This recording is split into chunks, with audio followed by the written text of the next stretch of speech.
Good afternoon, folks, and welcome back from lunch, whether you were here in person or wherever you may be remotely. We had a wonderful morning. I want to thank again all the speakers for what they shared. Thank again Justice Tanya Kennedy for her, as I mentioned, inspiring remarks where she talked about how language matters and how important leadership is for all of us. We now have the privilege of the next panel, which involves experienced jurists and very experienced practitioners. And they are going to offer some tips for court-appointed neutrals if those court-appointed neutrals really want to be helpful. We also have joining us remotely Justice Timothy Driscoll. And I think we now have connection with Justice Driscoll. This panel is going to be moderated by Judge Elizabeth Stong, U.S. Bankruptcy Judge, Eastern District of New York. And Your Honor, my understanding is Justice Driscoll is going to start a few remarks. Well, good morning. If you're out west, good afternoon, good evening, wherever you're joining us from. Yes, indeed, I am delighted to welcome you and hope that I see the screen share be welcoming in just a moment. My dear friend and our kickoff speaker, Justice Timothy Driscoll, is kind of a legend in this space for, among other things, Timmy's tips. Our program is how court-appointed neutrals, including special masters, can truly be helpful to judges in their courts. We perceive this as sort of a view from or near the bench. So you're going to hear from judges, you're going to hear from lawyers. We hope we're going to hear from you as well. So, and I have learned one thing already. Never, ever agree to come after Justice Kennedy at a program. So thank you for being here. We'll do our best not to disappoint. Justice Driscoll, are you there? I sure am, and I wish I were with you all in person. I'm kind of like an aging rock star. You know, when somebody asks me to sing, I always commit to it. So I am participating in a virtual program for the Michigan Bar a little later this afternoon. And so Judge Stong and my fellow panelists were so gracious to allow me to participate virtually with all of you. And I've got about a 15-minute presentation accompanied, of course, by a PowerPoint, because for the last 15 years as an adjunct law professor, I've learned to think in PowerPoint. So thank you for your patience in dealing with me not being there as I appear on screen, I guess akin to the great wizard of the Wizard of Oz, right? So the screen has come down. Judge Driscoll, before you dive in, you know what I'm going to ask you. First, thank you again. But second, everyone is on the edge of their seat. What's your superpower? Oh my gosh. You know, and you promised me, Judge Stong, you would ask that question, and I hadn't prepared an answer. I think my superpower is actually my answer. I will tell you, my superpower, which is probably my super liability also, is much like the star of the play Oklahoma. You know, I'm just a person who can't say no. I'm a person who can't say no to participating in presentations and to being in front of a crowd. I absolutely love being in this setting, and I would love it if I were here with all of you personally. So I hope that's a power. I hope it's not a liability. We love you back. Take it away. Thank you so much. Thank you. And so for those of you who don't know me, my name's Tim Driscoll. I'm a New York State Supreme Court judge. I serve in the same courthouse as Judge Solages, who you're going to be very privileged to hear, who was an experienced and highly regarded attorney before taking the bench several years ago, and has a lot to say from his own personal experience on the lawyer's side of the bench. And I think that's so helpful because so many of us as judges, well, our challenge is always not to forget what it was like to be standing in a courtroom while someone else is sitting. And I've seen Judge Solages' PowerPoint. Unfortunately, I won't be able to be around to hear it, but I know that there are some very valuable lessons there, and there are very valuable lessons from the rest of the panel. So thank you for letting me kick it off. And I'll be with you for about 10 minutes or so. I'll take some questions at the end, and then I apologize. I will have to drop off. I do share Judge Stong's view that it is really hard to follow Justice Kennedy, not just today, but anytime at all. She's dynamic, she's brilliant, she's awesome. and the topic, and she had shared with me what our topic was going to be, and I knew it was just going to be so great, and it ties into some of the points that I'll be making today when I speak a little bit more about the practical do's and don'ts for court-appointed neutrals.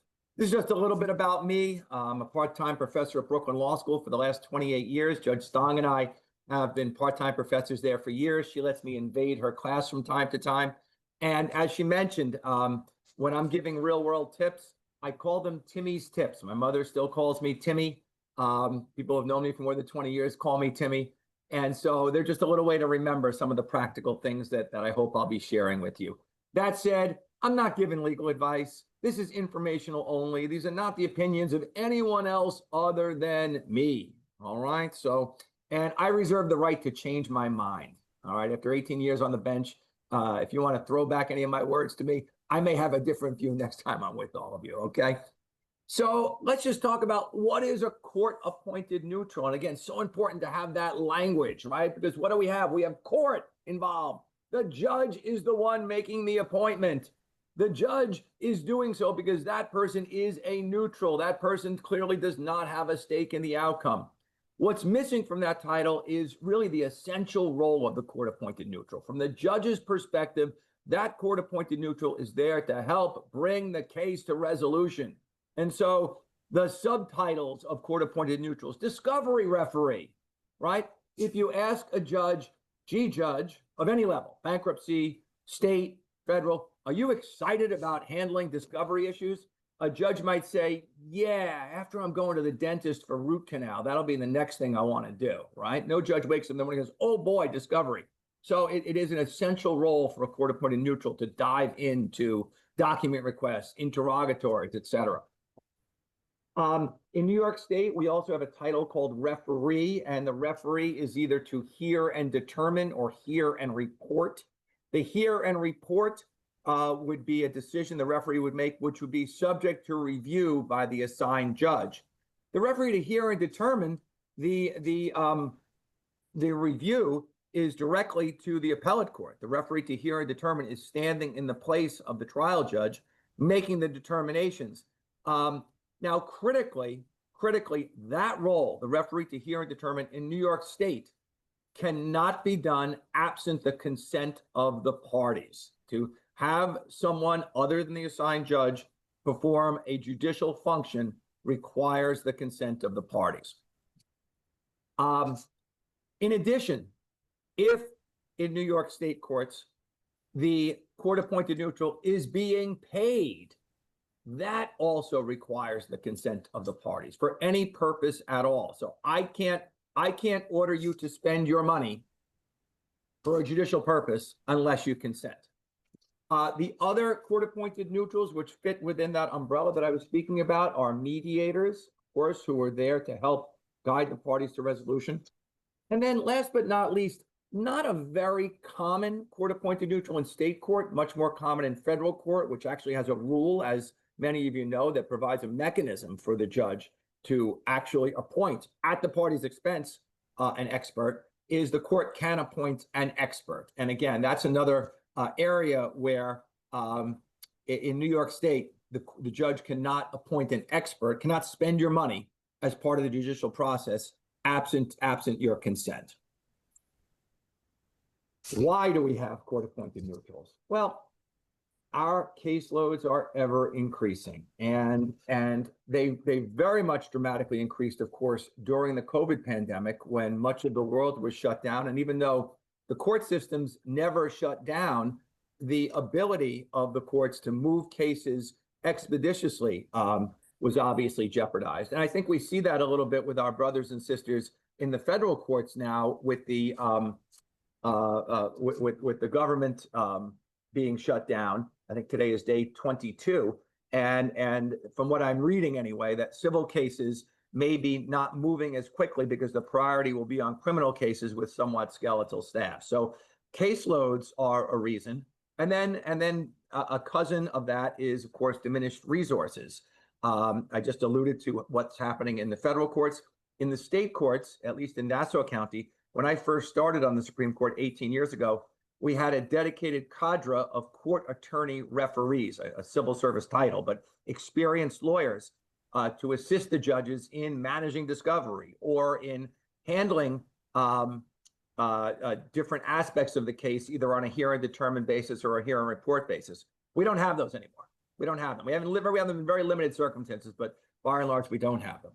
So with increasing caseloads, diminished resources, added to that is there are many times when there's someone who's got some expertise who can very much help the court in the process. And I think of a discovery referee who is herself or himself an experienced commercial litigator who knows what's going to happen during a case and can help to guide the parties and perhaps indeed even rule with respect to the discovery requests, thereby, again, in a time of diminished resources, really being a very helpful addition to the court. Court-appointed neutrals, because they can be available, are helping to move the case forward. Last but not least, and very much not least, is the court-appointed neutral is there to help lower the temperature. So if you want to be a court-appointed neutral, remember your role is not to tee something up every time so that the judge is hearing the lawyers be all hot and angry about something. Your role is to deal with it in the first instance. And so that requires a certain skill set and indeed a certain personality. So we really start with a certain level of expertise. My view, and again, my own view, not the view of the court system, not the view of any other judge unless they adopt it, is that you have to have a level of expertise in the field in which you've been appointed as a court appointed. And just as an example, if you're appointed by me to oversee discovery in a case, my view is the universe of good referees to oversee discovery is culled from the universe of good commercial litigators, because litigators know what happens during discovery. So you have to have expertise in the subject matter. And then you also potentially, depending upon the specific appointment, may have to be part of whatever court list there is. For us in New York State, discovery referees do not have to be culled from a specific list. But if we're appointing, for example, a receiver or an appraiser, which again, I guess are within the realm of the experts I spoke about earlier, we have to appoint them pursuant to a court list, which is called the Part 36 list. We can go off that list only if there is good cause to do so. And I don't believe I've ever gone off the list in 18 years on the bench. It's always good when the parties can agree on whoever the court-appointed neutral is going to be, because obviously the more the parties can agree on even the little things, then they can agree on the bigger things. The court-appointed neutral may well have to have training for a court, for example, in Nassau County, to be a mediator on the court-appointed mediation list. There's, I believe, 24 hours of training that's required before you can get on the list. And then last but not least, there's a real opportunity on the part of the judges to ensure that those who are appointed as the court-appointed neutrals are resembling the society that we serve. So it's not just all I'm a white man in my upper 50s. It's not all just white men in their upper 50s, 60s, and 70s. I'm going to say we looking for, but it really is what am I looking for? First, what's your role? Your role, again, is to help to bring the case to resolution, which is what my job is as a judge. So to appreciate that is your role. You're there to help take, as I said, take the temperature down. To fulfill that role, you've got to be available. You've got to be available. And you may have to be available on perhaps shorter notice or more available than you'd otherwise like to be. You have to have experience in the area about which you're a neutral. And then you have to have some quasi-judicial qualities in your personality. You have to be decisive.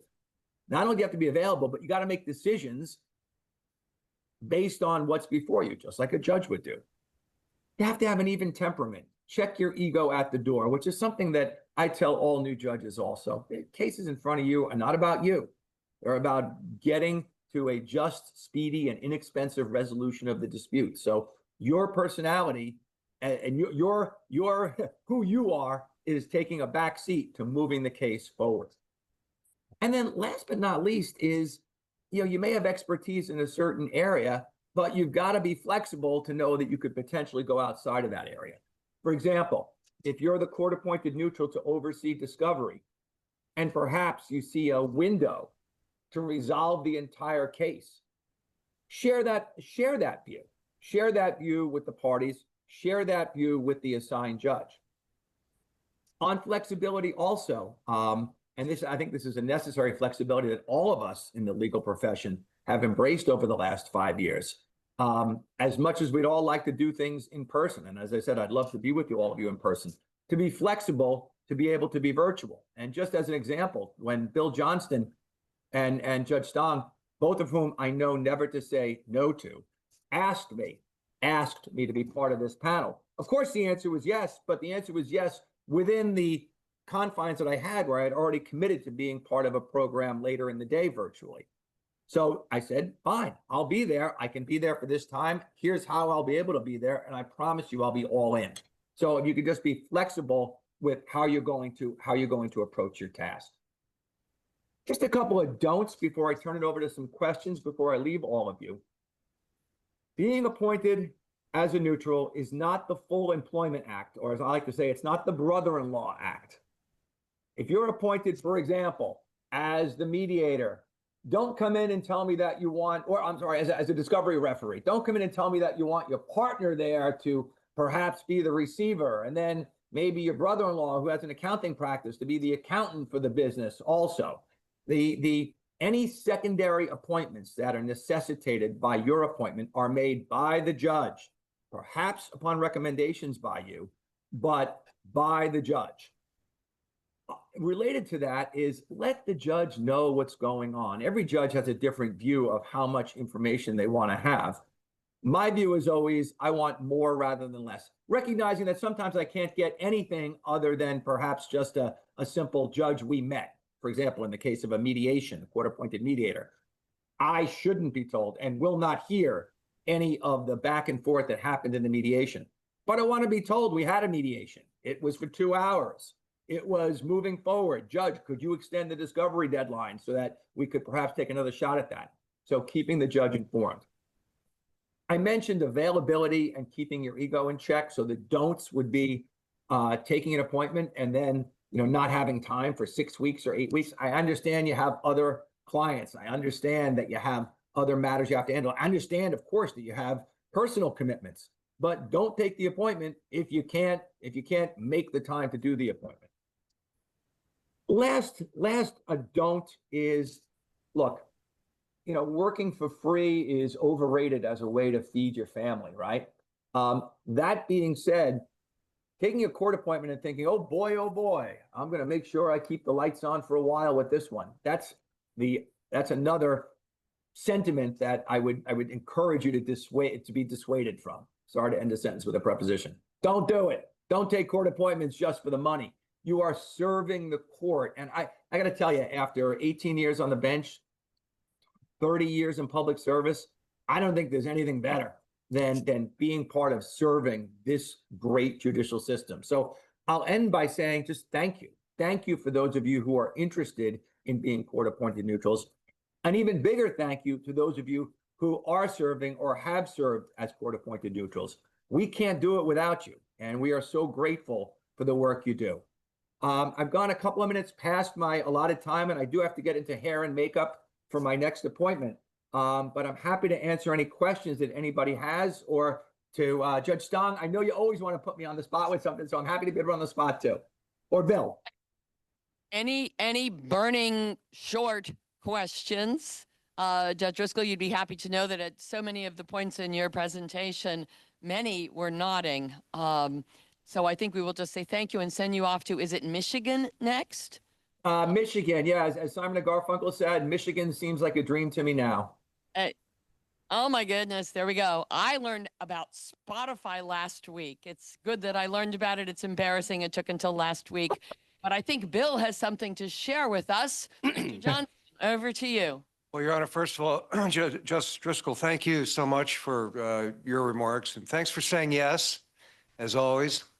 I'm here again to interrupt with the CLE code word, the first of three for this program, and that code word is TIPS, T-I-P-S, TIPS. Thank you. Shameless promotion for a section of the American Bar Association. I'm hoping the next one is bus law for business law, just saying, or a certain number of us met. Thank you. Do we still have? Yes, we still have Judge Driscoll. You're the best. Thank you so much, everybody. Enjoy the rest of the day. Thanks for being with us today. Bye-bye now. Michigan's lucky to have you. Thank you, ma'am. Um, Thank you. All right, Judge Driscoll said at the end something I want to follow up on about maybe you do this, maybe you appoint people who do this, maybe you dream of doing this. We want to know just a little bit about you. Who's a student? We're all students of life. Who's currently their principal occupation is being a student? Okay, that's good to know. Who's a law graduate but not yet admitted? I know a few of those because I brought them. Say hi to my chambers team. Who's a lawyer? And who among the lawyers occasionally serves as a court-appointed neutral? Who would like to do more of that? I guess I shouldn't raise my hand for that one. I got enough. All right. And who hasn't raised their hand yet? See me after class. We'll find you a gig.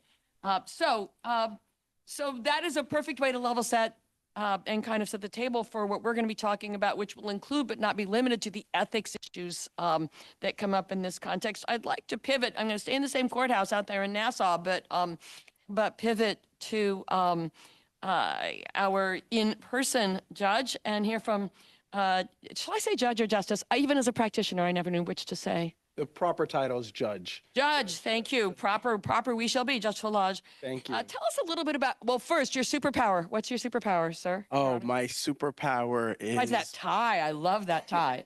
Thank you, thank you. My superpower, to tell you the truth, Please. is reading.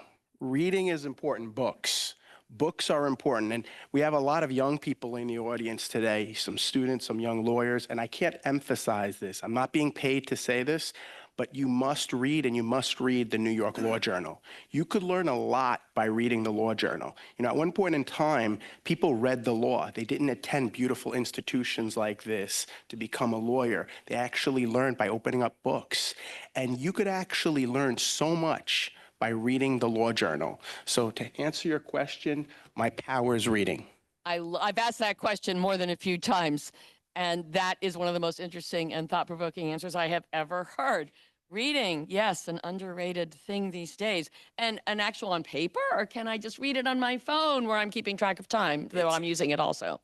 We live in a modern society, so everything. And I believe as students, you even can obtain a subscription of the Law Journal complimentary through your school. So I know in this day and age, you know, you could tell by my hairline I'm a bit older, but, you know, seriously speaking, read it on your iPad, your phone, and paper, whatever suits your boat, so to speak. And I just want to say that Judge Driscoll said many kind words about me, but in reality, he is a rock star in Nassau County. In my There neck is of the no woods. doubt. There is no doubt. My colleagues will confirm that every morning I take the New York Law Journal paper copy, walk it down to the library, set it on the table and say, look at this before the end of the day. And I thought I was the only one who did that. I'm so happy. So what do you think about, or what do you think judges should think about, and therefore neutrals should be aware of, when you're deciding whether to appoint a neutral and then picking the right neutral for the situation?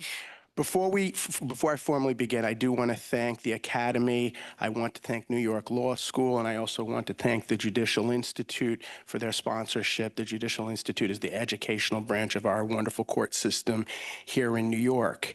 Now, and I want to thank Merrill Hirsch and Mr. William Johnson for all the work that they did. You don't realize the amount of work that they put into this, making this program happen for months. Incorporate by reference and with apologies everything that the justice just said. Thank you so much. And last but not least, I want to thank my fellow panelists as well. You're making us all look so bad, Your Honor.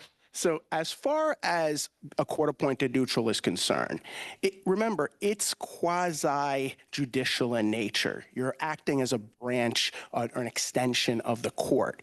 And the rule 101 about being a judge is to be fair and impartial, and that applies to court-appointed neutrals. They must be fair, they must be impartial, and that's the building block of things. And when a court decides to appoint someone, there's going to be some type of a vetting process that needs to be done, and you want to look at maybe their prior publications to see what they've done in the past. Would you Google someone's name just to be sure there's not something out there? Well, you have staff and there's a vetting, whatever process, but there's more than just Google that you have to realize. You want to look into maybe, have they been involved in any prior litigation themselves and the result of that litigation? We live in a society where social media is the norm, and a lot of people use social media. So you may want to go on social media to see what type of post that they've made, because it could have some bearing with the case that you're working on. And it's important to make sure that the neutral does not have a conflict of interest.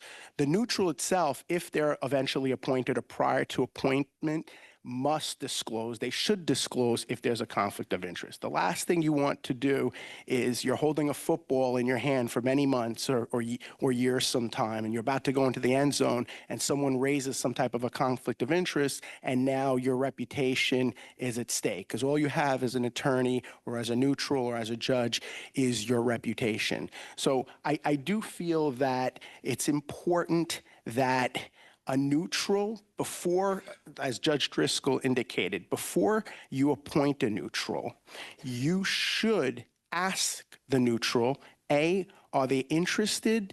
And B, do they have the time to do this? And it's also important that if you're going to select and appoint someone, judges are not dictators. Judges should afford the parties notice and an opportunity to be heard. In fact, in Rule 53, it requires notice and an opportunity to be heard, because the parties may have something to say. You want to flesh out the issues. Someone in a particular party may raise an issue that impacts the neutral's ability to be fair and impartial. Do they get a veto? Well, the best way to do it, the best way, like I said, is to talk to the parties and see if they can agree upon, take suggestions from them, take their recommendations. For those of you that are students, veto means I forbid. And, can the judge get a veto? The judge is the judge. So the judge could get a veto, to answer your question. But do the parties get a veto? Well, ultimately, it's up to the judge to make the appointment decision. But I would personally, anything that I say, these are my personal opinions.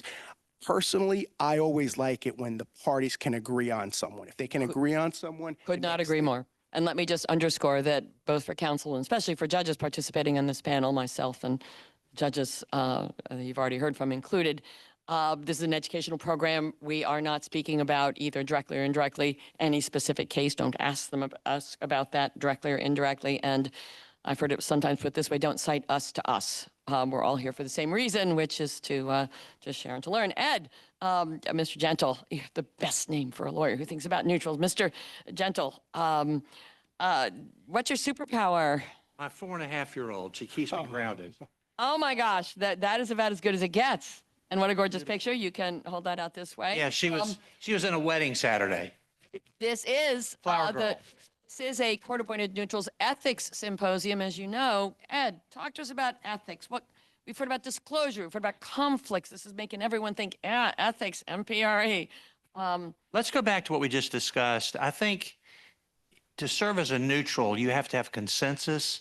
So if you draw an objection, then I think that the potential neutral should know about it and may very well decline, because you don't want it to be about you ever.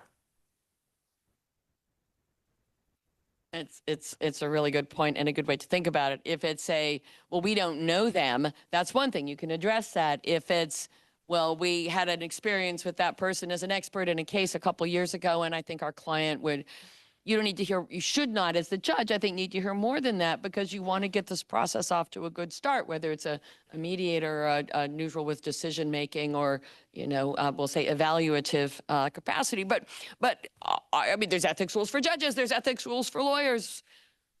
I'll just wade in. What about ethics and neutrals and ethics rules or guidance for that? How do you think about that? I know you think about. Before we get there, I just want to suggest two more steps in picking a neutral. I think the other thing the court should ask is, ask the potential neutral, do you know something that I should know? Right. What have I not asked you? That's exactly Is right. there anything else I should know? And then secondly, I think you should go chat in person, maybe go to lunch to see if the chemistry works. Ooh, you want the judge to go out to lunch with a neutral? Yes. I don't know that I would do that personally. Judge Lodge, would you do that? I mean, sometimes the neutral, I've never done that, but it's food for thought in the sense that So to speak.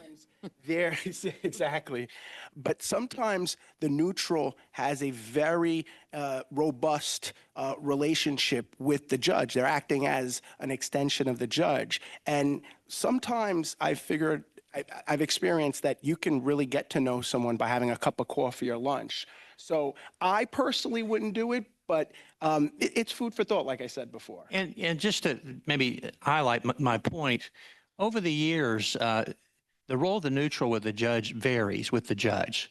Some judges want a confidant, and you know the segue is usually the judge has a celebrated former judge he thinks a lot of, and he'll ask me, for example, what would Judge Pointer do? Other judges really don't want you to tell them what to do or make a firm suggestion. So I think part of that give and take should at least be probed before you enter into the relationship, really for the benefit of the court and the neutral. Maybe there's two parts to that. Scope out the kind of communication that you and the parties think would make sense, and then think about whether you can have it effectively with this person. I just have to say, because otherwise this muscle is going to keep twitching. In the mediation context, of course, it would be a completely different framework. There should not be the leakage people sometimes talk about. Judge Driscoll was careful to describe this line and what he presented as well. Before we move to Kathleen, Ed, is there any particular disclosure you would want to be absolutely sure that every prospective neutral or every judge considering an appointment would want to insist is made to the parties, to the judge, before that neutral is appointed? Any disclosures number one in your list?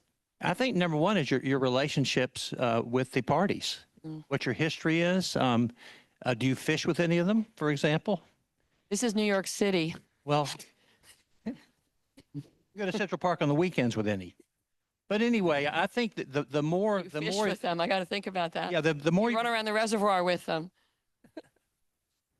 the more Alabama, you're from, right? the more you can disclose the there. relationships, the more comfortable I think the court will be. I think that's got to be right. And I would also say this, and it comes up in so many contexts. I think I learned this lesson as a junior associate working on securities fraud litigation. If you're sitting there thinking, do we disclose this or not? The answer is disclose it. If you're asking Absolutely the question, disclose it. Yes. You do not want to have it come up down the road. You're you know, in the red zone. Yeah, no, that don't be that person. Kathleen, what's your superpower besides that fabulous color blue? Thank you. I would say my superpower is listening to people and helping others understand what their counterparts are trying to say. I come from a big family. I have 4 kids. So listening and trying to help people understand each other is my superpower. This is not a story I tell often. It's really relevant to anything. My dad had 1 sibling. My mom was the oldest of 7, and we are 4. And soon after they got married, they talked about whether they wanted to have a big family or a small family. It was a different era. Those conversations got deferred, I guess, and discovered that my father wanted a big family and my mother wanted a small family. But for each of them, that meant 4 kids. So sometimes listening, contextually listening is a very important superpower or skill. You know, a view from a bench, a judge in a courtroom all by herself isn't much of a process. So I'm thrilled that we have the chance to hear from experienced lawyers about the view from the bench too. How can judges go about setting expectations? You want them to be high, but not so high that everything is a disappointment. How can judges set expectations with the neutrals and for the parties in a situation where this kind of appointment makes sense? Well, as Kristen mentioned earlier, the appointing order is, the most important document when it comes to appointing a neutral. And in the appointing order, the court has the opportunity to specify what the neutral is expected to do. Is that like a jurisdictional kind of thing? And I don't mean in a capital J subject matter, but is this should maybe be a flexible process. Should it be as detailed and prescriptive as possible or not so much? Well, it depends on the case. So Tell us about that. the order would vary depending upon the issues. If there's one matter that the judge wants the neutral to focus on, and the judge wants to control and contain what the neutral is doing, then yes, the judge should specify that particular thing. If it's the whole discovery process or the whole case administration, and a lot of different things could come up in the process, then you would want more flexibility there. But the appointing order is a place to set out functions, specify, talk about how long the appointment will last, and, talk about compensation and, ensure that the role of the neutral is proportionate to the needs of the case. I have sometimes in appointing orders for examiners had a number that was it would be a fee cap, so that the expectations in that way are set. It indirectly probably describes the extent or boundaries of the work. Judge Sloss, how are you feeling about this? Do you want to write a very detailed, do this, do that, don't do this, don't do that? What do you think works best? Well, I could see good points both ways. I supplied materials, and in my materials, I supplied a sample appointing order. And in the appointing order that I supplied, in a particular case, the judge set the fee. And that's wonderful, just like what you said, to set a cap. So everyone knows what the cap is. There are no surprises. You laid the law, so to speak, right then and there. And it's important, the appointing order does not have to indicate why the judge appointed the particular persons, the reasons behind it. All the other issues that Ms. Massey mentioned should be in the appointing order. So my experienced in the court-appointed neutrals in a different way. Back in 2022, there was litigation as far as redistricting in the state of New York, and there was a judge in upstate New York who appointed a special master to help draw the congressional and state legislative lines here in New York. And that special master was Dr. Jonathan Serves. He's a PhD, a professor, a political scientist. So we've heard a lot about court-appointed neutrals. Court-appointed neutrals are people other than lawyers, and we've learned that here today.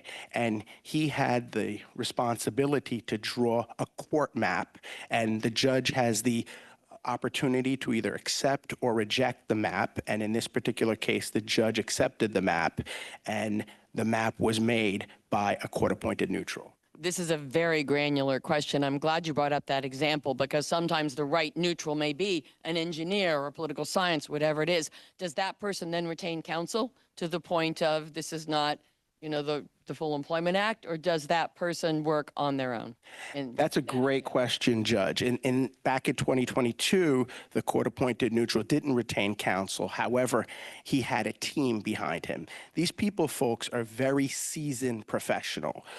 Court-appointed neutrals, it's not a learning process. not an entry-level job? It's not an entry-level job. It's not for rookies. These are people that have specific expertise in their particular areas. So the court-appointed neutral had an entire team with him.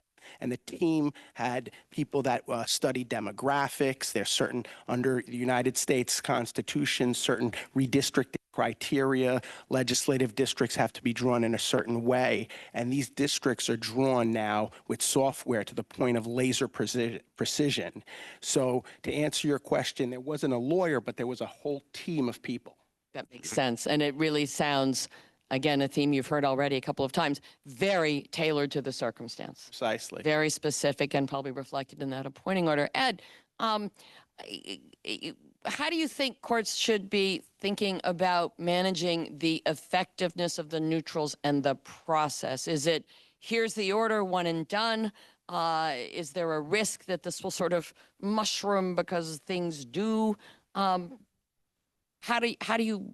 should a court think about managing that? I think the key to management from the court's perspective, and frankly from the neutral's perspective, is ongoing communication. What I typically do with the judges that I work with is give them an update by email at least every couple of weeks, sometimes weekly. Also, I meet with them in person frequently. And hand in glove with that, in the MDLs I'm involved in, I usually set the status conferences. I do the discovery disputes with the parties and really get a feel of the pulse of the case. The other thing I do, really at the commencement of any exercise with the parties, I ask them at the beginning of the call so they could think about it. I say, at the end, let's talk about where we are as to settling. And so it's always on their mind because that's the ultimate goal. And that way I can update the court, I can prep the court for the next status conference, and the court can look at the cost benefit of what's going on. Would you be comfortable speaking with one side separately from the other, a la mediation, or would you be careful always to have all the sides on those communications? Well, the way it usually works, it usually starts out with discovery disputes, and I have a lifeguard rule. Each side has one lawyer that speaks in discovery debates. So a lot of times what I'll do is at the end, I'll ask the lifeguards to stay on the call, and I'll discuss settlement with them then. And those are the person who's the point person on For each of the two sides. that purpose. Yeah. You ever think about the fact that sometimes it may not be the person who the client is going to say, yeah, it's got to be this one, but maybe someone else in the food chain, maybe a step down, that would actually be the most knowledgeable person? That's often true. Sometimes you have the Texas approach. You know, in Texas in high school, we have football teams of 6. And so at the mass cases, I like to have a reduced negotiating team on each side. Sometimes we get up to the 12 apostles, but I try to get it to be less. Because, for example, in the Blue Cross MDL, we have 37 defendants with about 150 lawyers. And so one test I apply is I'll say, we're going to have a meeting with the court in chambers. Pick 6. And that helps shuck it down to the people that can make Sounds like discussions. one of those scratch games. Kind of like that. Yeah. It's something interesting that our court has done, the Bankruptcy Court for the Eastern District of New York, following the example of the revered District Judge Jack Weinstein across the street at 225 Cadman Plaza, a legend in Yes. the federal trial courts, is we have a policy, and it's on the website, saying that we are prepared and welcome the opportunity as a court that views itself as a teaching court, to use Judge Weinstein's phrase, to hear from more than one lawyer on a particular position. And that's because if we say it's only going to be one, you know who it's going to be probably. And another approach, each approach has its own pluses and minuses, but it does mean that that person who may know the case better, and how can I put this, may look more like me than like you, that they also get a chance to hear their voice in the courtroom and get that court time. And if you say, and we'll hear more than one, then the senior-most person who let them take the lead knows that they haven't somehow forever handed off the microphone that day. So just another way to think about it. We are so behind, but this has been such a rich discussion. That's why. This is a good thing for courts, right? Kathleen, tell me about that. Is this a good thing? Is this a benefit for courts? How's it good? Well, absolutely. The whole premise of appointing a neutral is that the benefit of appointing the person exceeds the cost.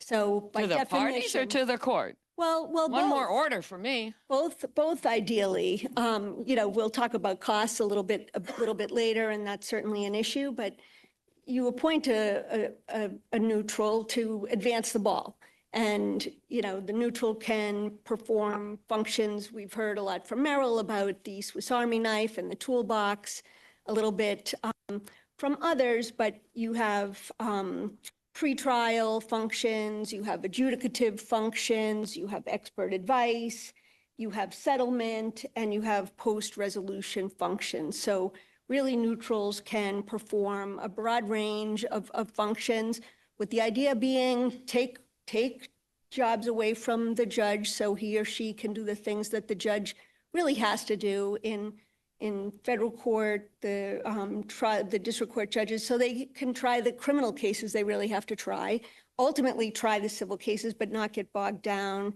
in the pretrial work like Judge Driscoll was saying. So that brings about, a faster progression of the case, ultimately a faster resolution. Judge Solages, sound right to you? Absolutely, absolutely. And just to piggyback on what Mr. Gentile said, in preparation here today, I had opportunity to speak with Dr. Service about his experience as a court-appointed neutral. And he told me that he was on the phone with the judge at least several times during the course of a week. Because a lot of times in election cases, they're truncated cases. In New York, they're called special proceedings. They happen very quickly because we have an election to come up that's coming up and things can't be prolonged. And so they had to do the map. They had to create the map in a matter of weeks. And he said that he was on the phone constantly with the judge and the judge's judicial staff. So this is an important piece of advice. If you're going to do this type of work, you have to be responsive, meaning if the judge calls you, you call the judges back. One of the biggest complaints that lawyers receive is from clients is that that the clients call the lawyer and the lawyer doesn't call back. So if you're going to be a court-appointed neutral, you have to make yourself readily available. You serve at the pleasure, you're serving at the pleasure of the judge. And for that purpose, in effect, the judge is your client. Is that right? So how are the lawyers feeling? Court-appointed neutral comes into the picture. There's an appointing order, and then it's radio silence from the party standpoint. Does that feel okay if you're the lawyer? What are they talking about? I mean, it doesn't seem right, I mean, what are your thoughts? I mean, Oh my goodness. When I was in practice, I don't recall that this kind of a situation ever came up. So I would be speculating, but my speculation would be that that it might have a funny feeling that you don't know what you don't know and what's going on, and whether, I suppose, the importance of what you said in the last conference before that cone of silence descended. I don't know. You made the point of communication, and I think it probably underscores that being conscious, I almost said mindful, Northern California girl here, being mindful of communication and how it feels to not be in that loop is something that if you want a good process that everyone has confidence in, that'd be important to you. Ed, what do you think? I suggest we invoke the cocktail privilege. I beg your pardon? I suggest we invoke the cocktail privilege. Heard the words, didn't get the meaning. Yeah, those work very well. We tend to have parties in mass cases, and the court comes. All the clerks come, the neutrals come, and the parties come, and we talk. And they last 2.5 to 3 hours, and you'd be amazed how much is resolved because they're usually on the eve of the status conference. I'm an outsider. I'm not comfortable at cocktail parties. You don't have to Too drink bad anything. for me, I guess. Yeah, you don't have to drink anything. Oh, okay, something to think about. But what it does, it keeps everyone informed, and I think people want to be heard. And I think it's a good opportunity for everybody to have met the judge and to get to know him or her a little bit, and maybe the neutrals, and maybe express their concerns because we invoke the cocktail privilege. And that really helps resolve a lot of cases and issues just before the status conference the next morning. I'll say that I'm a huge fan of something that we have the luxury to do in our court. We do not have a criminal docket and therefore don't have that pressure as a bankruptcy judge. Regular case management conferences, and thankfully now often in person, because it's just the kind of conversation that happens before we go on the bench or, before Yes. that kind of thing. As parties who leave in the courthouse, does not happen the same way when you're all in little boxes and when the Zoom, what is it, that voice that says the meeting's over? But yeah, never underestimate the value of conversation, formal and informal, structured and less structured. And it comes back to your point, Judge Solage, about the importance of your reputation, to be the person that whether it's a cocktail party or my pretrial conference, people are happy to hear from you, and they have a confidence level and a trust, and that's judges to judges and judges to parties and parties among themselves. That's part of the picture. It would seem unlikely to me that someone who wants to make a career or supplement a busy career with being a court-appointed neutral, if they're not the person that people want to see in that setting, it's probably not going to go well, I would think. So as a practical matter, from a judge's perspective, back to Judge Solage. Of course, this isn't a way to avoid work, but it is a way to manage a caseload. What kinds of tasks, discovery, whatever they are, maybe evidentiary rulings before a trial starts, what kinds of tasks make sense to you? And would you imagine suggesting to the parties? Would you wait for the parties to suggest bringing us down to practical examples? How would this happen and when would it happen? And tell us about that. Excellent question. I'm going to let you in on a secret. Judges are very busy, extremely busy. And when it comes to issues of privilege, that might be a time where the judge steps back, appoints a neutral to look at privileged information, because the judge doesn't, especially if a matter could potentially go to trial, doesn't want to be influenced by what he or she sees. So to me, that would be a prime example where a neutral could come into play. What would you do if you appointed a neutral and somehow it got stuck and it didn't seem to be moving the way it should? I'm sure that's never happened. Hypothetical question. I mean, look, like like Plato says, we don't live in a perfect world and things happen. And it's... The perfect situations are not in your court or mine. Exactly. I would bring the person in, find out what's going on. Communication is the key. And I would, express some concern, and hopefully by expressing concern, that can speed things along and change the situation. If a particular set of issues is going to the neutral, are you looking for a chart, an Excel spreadsheet, admit, deny? Are you looking for a reasoned decision? What kind of product from the neutral is most helpful? Great question. In the example that I gave of Dr. Service, when he completed the... Very particular kind of example. Yes. He prepared a very comprehensive report to the judge. And it was a very detailed report because it was such a specialized area, and it really helped the judge understand. And as I indicated, the judge has the right to accept or reject the map. And in accepting the map, the judge relied a lot on the report that he had generated. You can't do redistricting without a physical, tangible map. Was there an opinion or a report, the textual report that came along with that and made the case for it? Precisely. Are there situations where you would not necessarily need that? Again, evidence objections, attorney-client privilege rulings, or whatever the right word is? It depends on the judge, but you take on a case-by-case basis. I'm a visual person. I'm an information person. As I indicated to you previously, I'm a reader. So the more information you supply to the judge, charts, Excel, it just helps. So that, to answer your question. There's a phrase that comes up in baby judge school. That's a federal judicial term of art. Rock and rule. Sometimes what you just need is a ruling.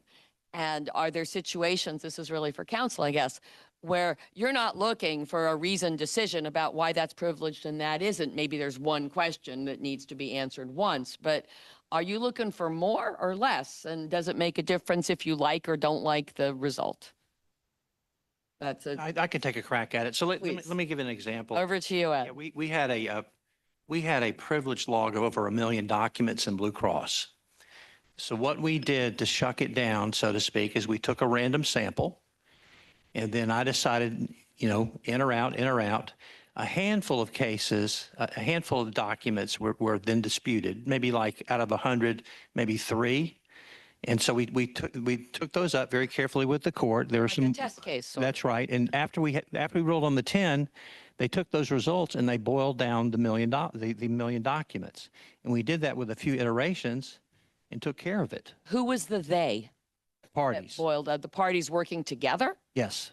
As opposed to we take a position, you oppose it, you reply, and the court makes a ruling. Right. We went document by document, and then I'd make a decision. You probably had a spreadsheet. We did. Plaintiff's argument, the defendant's argument, and a ruling. Yeah, a very simple ruling, really, in the end. Neither in our prep call nor in our outline does this question or set of issues come up, but I can't resist it. Does AI have a role to play in that kind of analysis? It would now. I'm thinking a privilege list with 1 million entries on it. I sort of hope it had a role to play because it would I used now. to be a junior associate, and I'm still remembering making privilege lists. This was completed about 3 years ago, so not then, but it would now. And for example, now we have, 3 million provider claim forms in Blue Cross. We have a lot of pro se's paper, and so we're AI in those for sure. And so AI takes a big role in claims. How do you use it? Roma? Over to you, Roma. Do come to a mic so that our friends joining us remotely can hear. Roma Patkauskas. There are various uses. In this specific example, we're extracting the information from the hard copy claim forms and all the additional attachments of the hard copy claim forms, which include thousands of rows of the related doctors for a particular organization. So that's very helpful. So no one has to key in the information. But there are various other uses of AI that can be made in even decision-making on claims.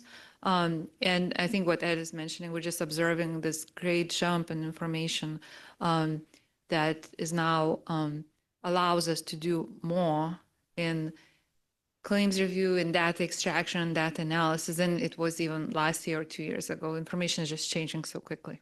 So when we do this program next year or the year after, I wonder, and this is a question I just pose rhetorically, if a million entry list of something, privileged documents, is created principally by AI with a spot check, and then it's provided to the parties, and here comes your next code word. And the parties each give it to their AI, and they run it through AI and see if they have any objections to the AI's designations. And then the AI looks at what the other AI generated at a certain point. Does anyone ever actually look at the documents, and does that matter? I'll leave that question out there as Mr. Johnston tells us the next CLE word. Get your pens. Just glad I don't have to answer that question. That is rhetorical. Next word. Your Honor, don't you feel like we're in class? Yes. Are you going to grade us at the end? You all get A's. Next word is for, F-O-R. Or, oh my, it's just a simple word. That a preposition? Is that one of those things? Don't end the sentence with the preposition, honoring Judge Driscoll's Unless you're point? playing golf. Unless you're playing golf. Oh, but then there'd be another E, right? I'm not very good at, I'm good at some sports, or knowledgeable anyway, but. So thank you for that. So this all sounds great, and I'm actually relieved for the junior associate cohort to come that no one will ever have to look at those documents, I guess, because the AI will get together at a cocktail party and work it all out. But how are we going to pay for this? It's one thing to say, don't expect that this is going to be the thing that permits you to leave private practice but not reduce your income from your AmLaw 10 corner office income, but it's time consuming. Time is money. Time costs money of other parties as well. Talk to us about funding and resources, Kathleen. Well, I mean, cost is an issue in some, but not all cases. In the big cases that Ed is talking about, the plaintiffs and the defendants have a lot at stake, and courts generally find it's not unreasonable for them to split the costs. We're talking about proportionality a little bit here, aren't we? No, absolutely. A big commercial case, the parties have funds. A big mass tort case, there's a lot of money at stake. So, there's money there to cover the cost of a special master. In smaller cases, certainly it is a concern, and you don't want to make justice unavailable, to parties who can't pay. And sometimes people just don't have the resources. So, there are different ways to deal with that. In New York, as Judge Driscoll was saying, there are court attorney referees who serve as court-appointed neutrals in a broad range of cases, including matrimonial cases, where, oftentimes there's not money to hire a private mediator. There are judicial hearing officers who are former judges who are available to supervise discovery. They're available to serve as a referee on a broad range of things. They're paid for by the court system at somewhat reduced rates. On the other hand, in New York, the judges, as Judge Driscoll said, do not have the authority to appoint a special master, a private special master, and require the parties to pay. And that's unless they consent. So that's a real impediment to the use of special masters, or a potential impediment. I mean, judges obviously have a lot of persuasive powers, and in the inappropriate cases, presumably, they have a good chance of persuading the parties to agree to hire a special master and to split the cost of the special master to facilitate the resolution of discovery. Again, always keeping in mind the principle that the benefit of doing so should exceed the cost. And that's evolved a lot over the years. Nowadays, I almost always give a budget. Back in the days of Francis McGovern, God rest his soul, none of us did. We just kept billing. But now you have a cap, perhaps, from the court. You have a budget, and you never go above your budget if you want to be hired again. Or paid to that amount. Yes. Is it reasonable to ask people in the appropriate circumstance to serve pro bono? Well, Yes, I think we all have that duty. and in New York, I mean, for a long time, private special masters, were required to serve pro bono. So sure, in Yes. inappropriate cases, that makes a lot of sense. All right, so you've appointed a special master or court-appointed neutral. They have a kind of a decisional role. They're working with the parties. And honestly, Judge Solage, they're loving it. It is great. God, it's good to be the judge. I mean, the court-appointed neutral. If something like that came up and you're the lawyer, however you might flag it, you begin to get a sense of it as a judge. What would you do first and what would you do next? Could you elaborate more? If the court-appointed neutral is getting a little ahead of the role, maybe being more the judge than No, something like, of course, that would never happen, I'm sure. in the rare situation where And to be serious, it probably has never happened. It might be out on the horizon at some point, and maybe it's an appropriate expansion of the authority, but. yeah, I'm sure it happens, but the appointing order sets the rules of engagement, so to speak. It clearly articulates and defines the specific tasks, the specific duties, and the obligations of the court-appointed neutral.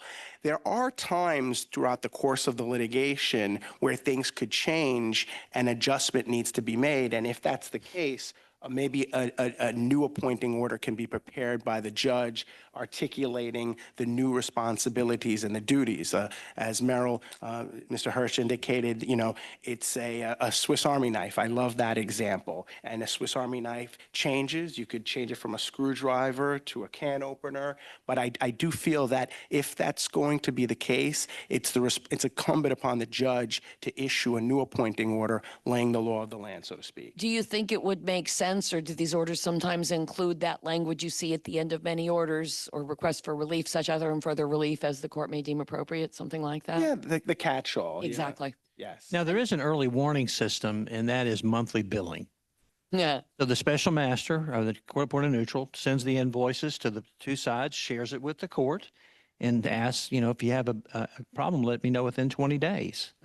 And sometimes there is a problem, and you try to correct it, and maybe we do certain things differently or do them less.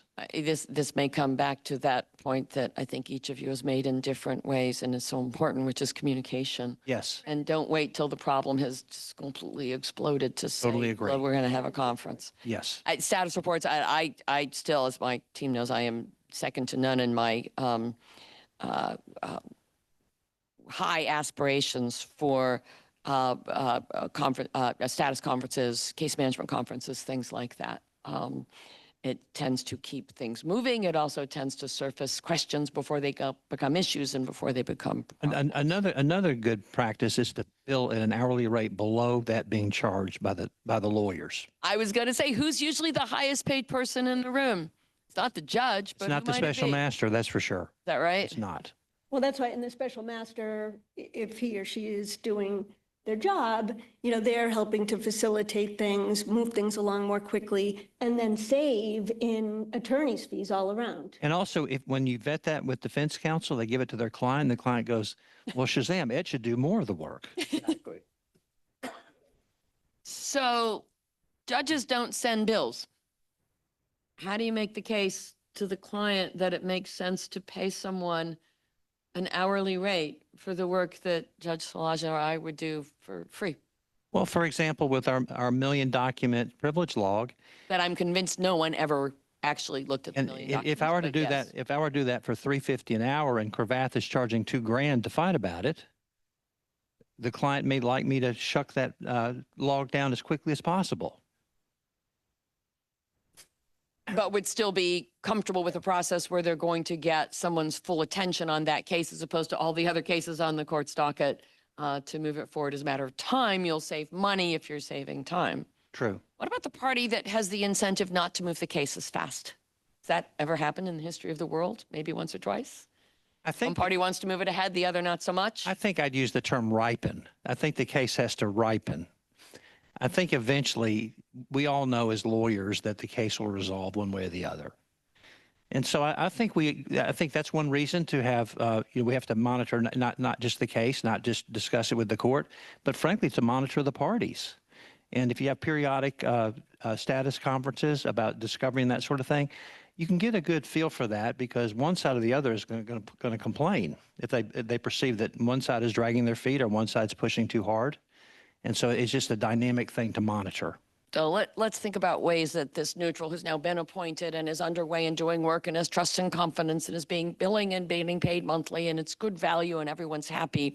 And this person is actually getting the trust and confidence of the parties, which is a good thing. Promoting communication, that's even better. And all at reasonable cost.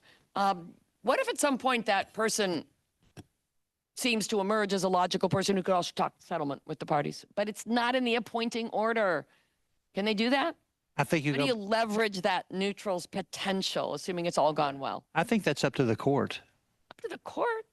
Yes. So the neutral is meeting with the parties and says, and as they're walking down the hall after the Zoom meeting, they say to themselves, so no one else will bill the time, I know how this case can be resolved. I know what I could propose, and I bet it would be agreeable to both sides. They have to wait for an appointing order to be revised? Well, I don't know if it has to be that formal, but I think you should get the court looped in on it and make sure the court is okay with How it. does the court feel about that, Judge Solage? Oh, courts love settlement. We love settlement.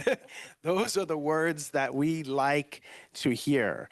And along those lines, I just want to add something. Please. I really feel that the courtroom itself, just by the mere nature, is adversarial in nature. Next to my courtroom, I have a robing room, and it's a room that's devoted to me that when I enter into the courtroom, I go, when I exit in that room. Whenever I feel that I could settle a case and it's near settlement, I will always bring the parties into the robing room. You take them out of that adversarial setting and put them in a setting where it's not a courtroom. There aren't two tables. The jury chairs are not there, and they can just talk. And that's why I'm a big proponent of, mediators, because they settle their cases outside of the courtroom. However, sometimes You got an issue with that, Mr. Gentle? I do, Your Honor. Sometimes the use of the courthouse is very helpful.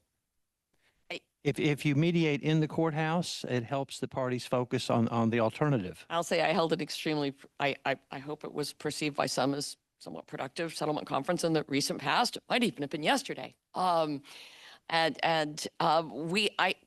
my courtroom, which I invite you all to come visit, if you will be there this afternoon, there is a conference room off the well of the court.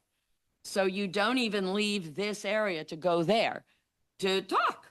And I can ask and direct, kindly, of course, gently, the parties to take at least 5 minutes to speak in that room. And again, they don't, as you say, they don't even leave the well of the court. It's the conference room. I also have a jury room, which is an extremely useful piece of real estate. So yeah, I think there is something about getting people there. Have we lost some of that when we are so focused, as we should be, on the efficiencies of remote proceedings? What do you think, Your Honor? And then we'll hear from lawyers, but I hear from the judge first. Sorry, Mr. Gentle. Like anything else, remote proceedings, they save money, but sometimes if you're on the cuff of settling a case, you might have to do it in person. Just being face to face, looking at someone, sensing what they're thinking, the expressions in their face, it makes a difference. Would you prefer to be able to have that in-person time with a neutral before you appointed them or soon after they were appointed? Oh, definitely. difference? It makes a difference. I would, along the lines of what Mr. Gentile said, I want to meet them in person, speak with them. It's the feeling Back that to I the cocktail get. party. Yes. Mr. Gentle, what do you think? Well, first of all, I think all big settlements have to have some in-person aspects to them. You think? I do. Also, you have outliers. So I'm not going to name the MDL, but we're down to about 5 claimants, and one is very unreasonable. So I'm going to conduct that mediation in a courthouse in November, and they're waiving so that the judge can participate to finish it up. And because that'll help inculcate in the plaintiff what's going to happen if they don't settle. We'll go ahead and set it down for trial, and the plaintiff will So come are out you just fine. are you special master in that case, or Yes. a mediator, or kind of all of the above? Both. I think this is the example of you get so deep in the case and you work with and know the parties that you're a very logical person to facilitate that kind of a process. And part of it is you have a great relationship with the court, and you want to help the court finish. I mean, you're vested psychologically, emotionally. It's part of your Weltanschauung. And right to you, Your Honor. Courts, sometimes you could imagine a judge saying, you can solve this problem or I can solve this problem. Kathleen, what do you think? Well, I think having virtual as an option is a good thing for people who are at a long distance, for cost reasons, can't travel, for health reasons, for conflict reasons, for urgent matters. So it's an extra tool, but I certainly agree that having in-person meetings with parties, especially mediation at the beginning and, periodically, is important. There is the human element at the end of the day. I'm so glad that you've been appointed as the special master in this case. And I really think it'll help us if we meet in person, so I can walk you through some of the kinds of issues you'll be seeing. I spend 6 months of the year in Maui, but I'll cost not an issue. We have a big estate. So I'd be happy for you to come. When would be good for you? What about something like that? I think that's the dude ranch problem. I think a lot of times what happens is that neutrals are tempted by one side or the other, or maybe by the court, by getting favors or gifts or that sort of thing that may get them off neutrality. And because you've done this a long time, but I remind everybody, it's an ethics symposium. Actually, you're allergic to sun. You don't really like Maui, you don't like flying, but this is where they are, and you think it'll be better to meet in person. Does that make a difference? Maybe And it will not change a single thing you'll decide. maybe a less luxurious venue, like Atlanta. Airport hotel. Atlanta Airport. Yeah. Oh, I definitely. So I'll fly from Maui to Atlanta, and I'm not very happy about that. But okay, I'm thinking about something else, and it's something that is very prominent in judicial ethics codes, and that lawyers need to think about too. And that's not just I know it won't affect this, but the appearance issue. Yes. And is that something you're thinking about as well? Huge. Or should be? Totally if agree. you're not. I think so too. And how are you thinking about that? I think we should be in a situation, what's the old adage that anything I do or Anyone who wants a say, donut, they're leaving. anything I do or say could be on the front page of the New York Times, no problem. Judge Solages, how would you feel if you discovered that your neutral that you appointed had was in Augusta? We'll make it not as maybe if you're a golfer, maybe that's more than Maui, but I was in Augusta because that's just where one side was, and you wanted to have the FaceTime, and FaceTime's important. We understand that, but you feeling okay about that? It depends. And anytime, there's that whole saying, Houston, we got a problem. Whenever I feel that there's a problem, I'll bring the person in and, conduct an inquiry. And depending on the level of the issue, then, we might have to, go on the record and have the parties there. But, it's incumbent upon a judge to have that relationship with the neutral. And as long as you have that relationship, that ongoing communication, you should be able to have things on your radar and get a sense if there's a problem. Can I say another piece of this picture, and it comes up in lots of ways. This is kind of a silly, but I don't know, anything could happen.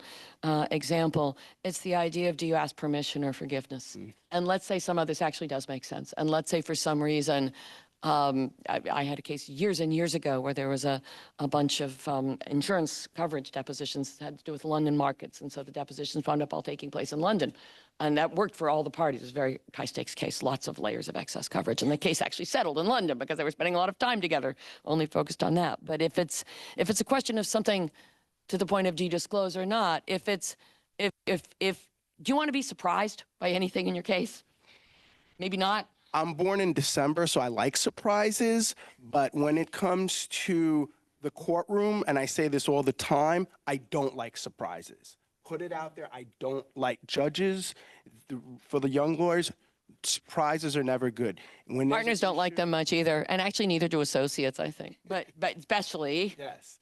Just put it out there where if you see something coming, just bring it out there so that no one's surprised. You always want to credibility is key. You never want to get the phone call about a problem. If you bring it to the judge's attention, you get that level of trust and your credibility maintains. and for what it's worth, I think both Mr. Johnston and I are January birthdays, and I feel exactly the same way. Permission, not forgiveness. And if you whoopsed, it's never too late. When's the best time to plant a tree? 20 years ago? When's the next best time? Today. If you go back and realize, oh my gosh, that sat in my outbox, never got sent, or I was supposed to produce this and I didn't. And those things don't especially as a neutral, because probably the single most important thing you have, is this an overstatement? Is your credibility with the parties in the court. Agreed. Because you're going to make mistakes. That's okay. They're appellate courts because judges make mistakes. But you better preserve that zealously. If you ask to appoint someone you don't know, how can they make the case to be appointed? What kinds of things are you going to be looking for? I'll start with the judge, and then I'll ask the lawyers if someone poses a name to you or you're that name. It's a vetting process. You use your staff, like I said, see if someone's been published, look at, a resume. Also, I'm a big proponent of bringing the person in. Yeah, but in New York, it's a little different. A lot of times people have to be qualified, they undergo training, and they're part of a list. So that vetting process has already occurred. So you select the person, appoint the person from a list. So that vetting, so to speak, has been taken care of by the court. And the court plays a very active role. From time to time, at least once a month, I'll receive a notice from the court saying this person is no longer qualified or is off the list. So the court has its own mechanisms to make sure that everyone stays current, that all the neutrals are keeping on time with their required training. We have 9 minutes. I've got one more question for the panel, and then we're going to want to hear your questions. And the question I have for you, which is maybe kind of a segue, is, these are interesting gigs. It really is good to be the judge. Not everyone can be the judge. You may not want to be the judge 24/7, 365, but these are roles from which you can learn so much. I think they make you a better advocate and better lots of other things. How could someone position themselves, including at an early stage in their career, to be evident and qualified? Because you probably have to be both in order to get one of these gigs. We'll start with Kathleen. I would say, obviously, developing your credentials and your qualifications. If you want to be a discovery referee, make sure that you really know about discovery. If you want to provide expert services on e-discovery, you want to be a real expert in that area. And then getting your qualifications out there, participating in bar association activities. And, Showing up? yeah, getting to know the legal community, the judges, and being helpful to the judges, not just because you want to be selected as a neutral and, make some money, but because you want to help the judge advance the interests of the judicial system and help the judge and the courts out. Right. Next, We- Counselor. We talked about that this morning a little bit. I think a very efficient way to do it is through a mentoring program, is to work with a special master, court appointed neutral. A lot of these cases, 30-year medical monitoring, 20 years breast implant, will have the initial special master, believe it or not, retire. But the court will be familiar with your acolyte, so to speak, and may keep him or her on. And that's happened a lot over the years. That's very interesting. Judge Slotz, what do you Very think? good. That's a very, very good point. As far as read part 146 of the chief administrative judge rules, and that list here in New York the qualifications to be a ADR neutral. It's important that you just put yourself out there, join organizations, bar associations, groups. They can. Yes. All right. Over to you, my friends. Up to the microphone. Are we about to get one more word? Can we wait 5 minutes? Then Lisa, yeah. All right. Lisa Courtney, over to you, my dear. Hi, thank you. Thank you very much for mentioning Part 146. Part 146 of the Chief Administrative Judge in New York State Trial Courts is a rule that says that to become a mediator or neutral evaluator, not a court-appointed neutral, because that's different. That has to do with other things. You have to have the 40 hours of training, recent experience, actual cases. There's a definition. And I'm just wondering, for those developing the broader field of court-appointed neutrals, what is the criteria so that there's objective criteria, inclusive criteria that people can join, and they know what the criteria is? It's good question. And can you just remind us of your wonderful position at OCA? I'm the director of the Division of Alternative Dispute Resolution. Which at is why I wanted that on OCA. the record. Thank you so much. All right, next question. First, tell us who you are. Was there going to be an answer to that? No, you're the next. But does anyone know the answer? I took it to be, so what are the criteria? Errol? Where do you find them? Over to the mic, Mr. Hirsch. You're going to hear this case by case, court by court, circumstance by circumstance thing a little bit, I think. Expert. Fairly flexible, but Mr. Hirsch, what would you, as the one who one of- started all this trouble? One of the things that makes the field complex is there are no standard criteria for how to choose a court-appointed neutral. What we're trying to do is improve the method of selecting court-appointed neutrals, in part by helping courts to set up rosters that do have criteria. So, for example, the Indiana Commercial Court has a roster, and we worked with them to set up criteria for selecting people to the roster and a process that was fair. And if you don't have a roster, what ACAN recommends is, first of all, roster is kind of the gold standard, but then again, you're going to have the case that involves a nuclear physicist. You're not going to keep a bunch of nuclear physicists around because one comes up every 30 years.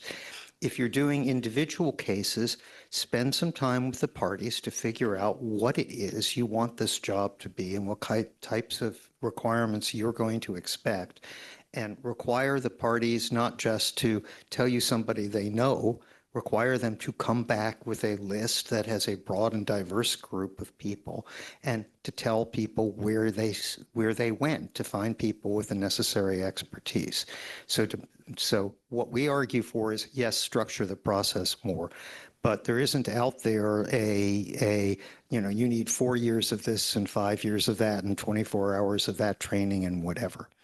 In part because the rules are so diverse. Well, the rules are so diverse that what people are going to do is going to vary from case to case, and something that would be critical in one case, the court-appointed neutral doesn't have to be a lawyer, but for some purposes, the court-appointed neutral would absolutely have to be a lawyer. So take it from that and add in all the different types of expertise. It depends on the circumstance what you want, but you need to do it more consciously than just ad hoc. And it sounds like another situation where it really a lot comes down to communication. Thank you so much. And thank you for the work you've done in the leadership of these issues. It's just extraordinary. Please. Hi, Jill Pilgrim again, Media Past Chair of the New York State Bar Dispute Resolution Section. I'm a Part 146 certified, trained neutral in New York State. I do a lot of arbitration and mediation, and I have, since this is an ethics program, my background is as a corporate transactional attorney, not as a litigator, but there are a lot of neutrals who are litigators. So my question to the judges in particular is, do you select your CANs, your court-appointed neutrals, based on them having practiced before you? And if you do, does that pose an ethical question if that litigator then has a case before you? Would you recuse yourself or transfer that to another judge? Because I get the sense that there are a lot of litigators who try to curry favor with judges in order to get the CAN appointment. So this is an ethics program. Is there an ethical problem with that? How do you handle that? So it's a great question, because we were talking about, appearances, and appearances make a difference. But generally, in my experience, based upon conversations that I've had with other judges, that's generally not the case. They tend to keep it separate. So a court-appointed neutral would be someone who normally doesn't appear before them. That's just my experience. As a practical matter, in the bankruptcy practice area, the business bankruptcy practice area, there is a community of people who know or know of each other, some of whom are in the room, and Ms. Burkhoff, preeminent in that group. And as a practical matter, it may well be that someone I will appoint as a mediator, which may be in a pro bono capacity. So maybe they're angry at me. I don't know. They wouldn't have taken it if they were. It's something to be sensitive to, I think. And again, the appearance issue would be the most significant issue. I would be concerned that say I had appointed someone to something, say I approved trustee fees, which is a very routine thing because trustees are appointed in broad categories of cases. And it's through a legal framework, which is set out in the bankruptcy code and in the judiciary code, and there are rules and things like that. But I would want to be sure to be communicating absolutely as clearly as possible if I, approved a fee application for the trustee and then that same lawyer was opposing somebody in the next matter. I would want to be sure, if I was asked a question, to explain as completely as possible. The structure is, I think, well protects both the court and the process, so that there would not be, in fact, a need for some kind of recusal or excusing, certainly not recusal of the judge, unless there was. If you just awarded an enormous fee, then probably it would be best for that person not to take the next assignment. And you probably would be thinking about, as you do a lot of these sort of default to the mediation set of issues, the repeat player syndrome would be something else. Maybe a private sector entity would have that. Courts, not so much. But it's a good reminder that you can be so sure you know exactly how everything is seeming, and then you have to realize what it looks there, and there. So, but thank you for the question and for your work in the section, by the way. All right, Mr. Johnston, do you have something to tell us? Like, we're done? Just a couple of things. First of all, please join me in thanking this wonderful panel. I was just going to offer a couple of quick thoughts. One on that last point. One way, I think, to help take the judge out of the middle is to use rosters of court-appointed neutrals who are in place and publicly available through the court's website or otherwise, and that are refreshed periodically. So it's not just the usual suspects all the time. The other thing I was going to lift up in terms of folks who are interested in becoming court-appointed neutrals toward the earlier part of their career is there are so-called incubator programs that are quite active. For example, ACAN's incubator program and the College of Commercial Arbitrators also has one, so I would commend those to you. But most importantly, the third code word for this segment is, as you might expect, CANS, C-A-N-S, so CANS. We're now on a break until 3:15, and I'm assuming things are outside in the hallway. Thanks again for those who are indulging us Very much, Your Honor. remotely, It was great. and we'll see everyone at 3:15.